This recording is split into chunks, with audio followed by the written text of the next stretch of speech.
Isang bagong umaga na naman ang ating lalakbayin para sa araw na to mga ka-Berks.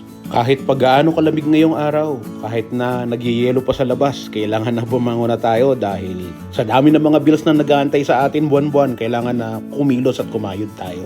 Kaya gising na tayo na tayo, unat-unat na tayo para yung grasya ay mapalapit sa atin, no?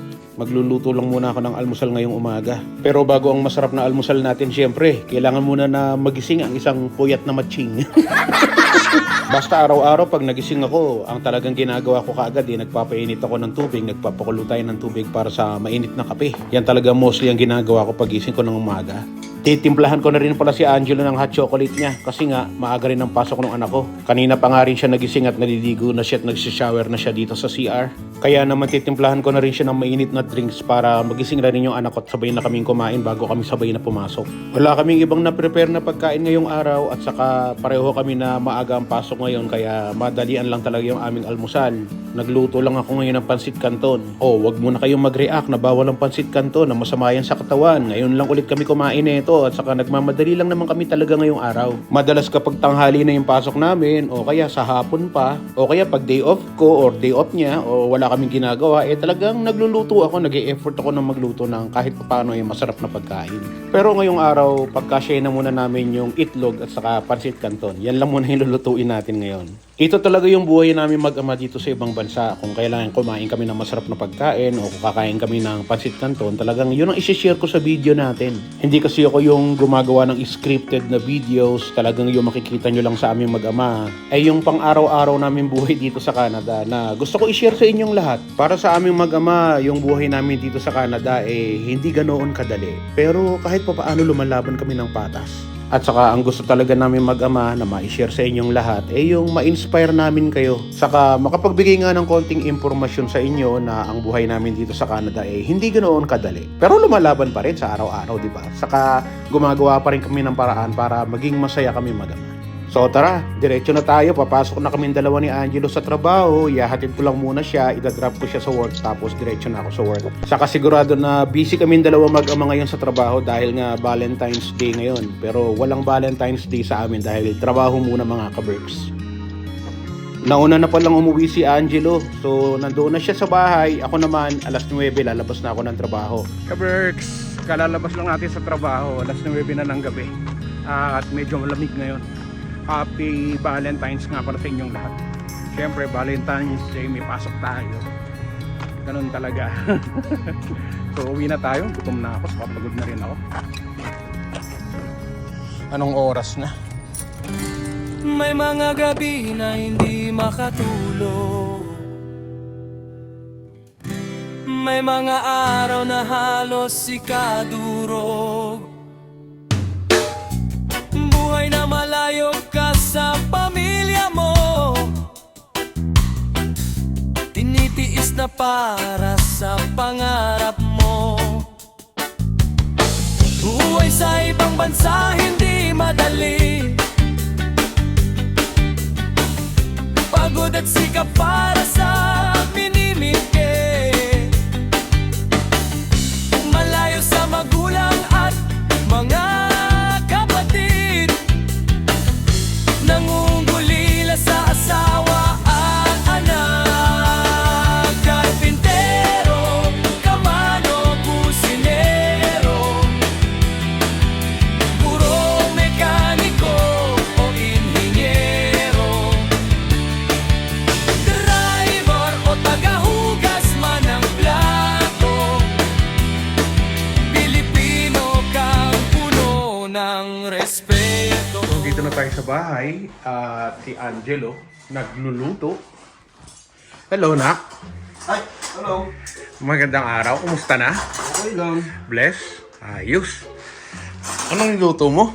Ay, chicken. Chicken? Masarap ba? Korean chicken. Ay, Korean chicken? Ayos! Tapos nag-init na din ako ng ano. Nang? Sabi, siyempre, pangatlong init.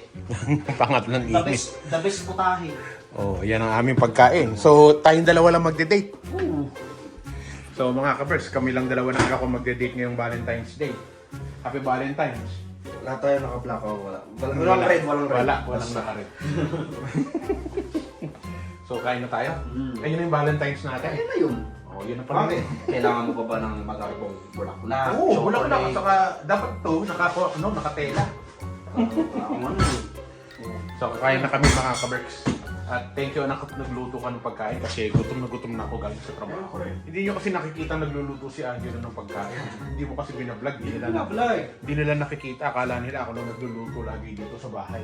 Actually, nagluto ako kasama yung friends ko. Nakita nila yun. Tapos meron akong isang kakilala na nanonood ng vlog natin, si Michi. Oh, shout out sa iyo, Michi. Yan, ayos. So, kain na kami mga kaberks. Ito na yung aming Valentine's Day. Kain tayo. So, pray muna kami ni Jello saglit. Lord, maraming salamat po sa biyaya namin para sa gabing ito. At maraming salamat din sa araw-araw na paggabay niyo sa aming mag-ama.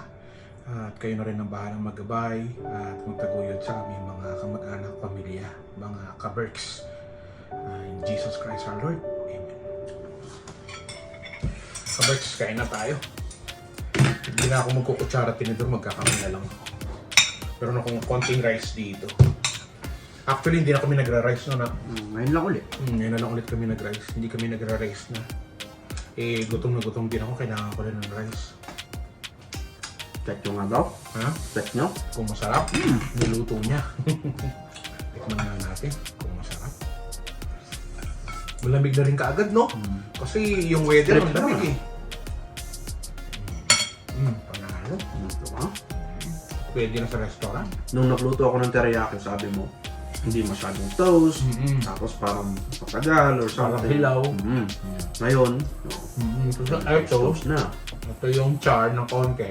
Ayan, magandang tignan, di ba? Brown, golden brown. Kasi nga, you learn from your mistakes. Correct. And accept the Ano? mistakes. Mistakes and change. Di ba? Di ba? Accept it, hindi yung kagaya ng iba. Bago pa lang eh. Di Di ba? ba? Correct. Kaya natatakot yung iba mag-try kasi may mga judgment talaga. Correct. But, kung focus mo lang yung change mo, yung sarili mo, then mag-improve ka. Tama ka dyan. At dahil dyan, kakain na kami. Ayan, congratulations sa aking anak at nagluluto na siya dito sa bahay. Kahit na unti-unti, okay lang. Basta matututo siya.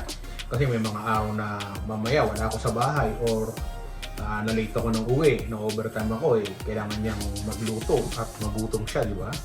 So, may pagkain siya. Pero most of the time, pagka meron kami mga pagkain, kagaya nito, umaga pa lang, tinutuo na namin yung mga karne para sa hapon. Pagdating namin galing ng trabaho, pwedeng siya magluto o ako magluto. Pero umaga siya umuwi. Kaya siya yung nakatoka magluto sa gabi, no? Pero pag may ulam na tayo, hindi ka na nagluluto. Hindi, na lang. O gaya nito, ininit na lang niya. Kasi nga, pang isang barangay niluluto nyo. Kasi pag nagluto ako, good for 3 days. Tapos minsan, binabaon ko pa sa work. Meal prep ang tawag. Kasi nga, yung pagod ka galing sa trabaho, may mga time na pagod din siya galing sa trabaho, hindi na kami makapagluto. Init na lang kami ng mga pagkain namin sa rep.